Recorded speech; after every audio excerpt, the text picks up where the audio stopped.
ফিলিস্তিনের গাজায় ইসরায়েলি হামলায় কাতার ভিত্তিক সংবাদ মাধ্যম আল জাজিরার ৫ সাংবাদিক নিহত হয়েছেন।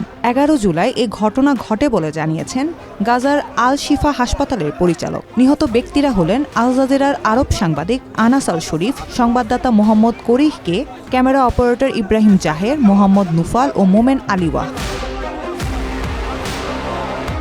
আল শরীফ দীর্ঘদিন ধরে উত্তর গাজা থেকে নিয়মিত প্রতিবেদন করে আসছিলেন।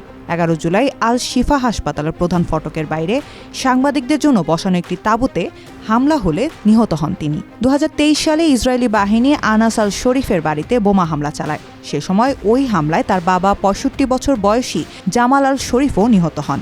ওই ঘটনার ১ বছরেরও বেশি সময় পর আল শরীফকে হত্যার ঘটনাটি ঘটল। মারা যাওয়ার কিছুক্ষণ আগে আল শরীফ সামাজিক যোগাযোগ মাধ্যম এক্সে জানান, গাজার পূর্ব ও দক্ষিণ অংশে তীব্র বোমাবর্ষণ শুরু করেছে ইসরায়েল। তার শেষ ভিডিওতে ইসরায়েলের ভয়াবহ ক্ষেপণাস্ত্র হামলার তীব্র বিস্ফোরণের শব্দ শোনা যায় এবং অন্ধকার আকাশ মুহূর্তের জন্য কমলা আলোয় আলোকিত হয়ে ওঠে।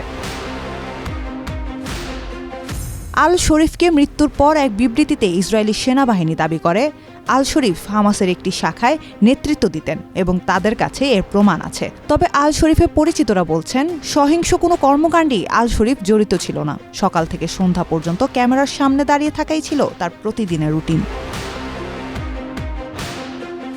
কিছুদিন আগেই Al Jazeera media network Gaza উপত্যকায় তাদের সাংবাদিকদের, বিশেষ করে আনাস আল শরীফকে লক্ষ্য করে ইসরায়েলি সেনাবাহিনীর উস্কানিমূলক প্রচারণা তীব্র নিন্দা জানিয়েছিল। তার কিছুদিন পরেই এই ঘটনা ঘটল।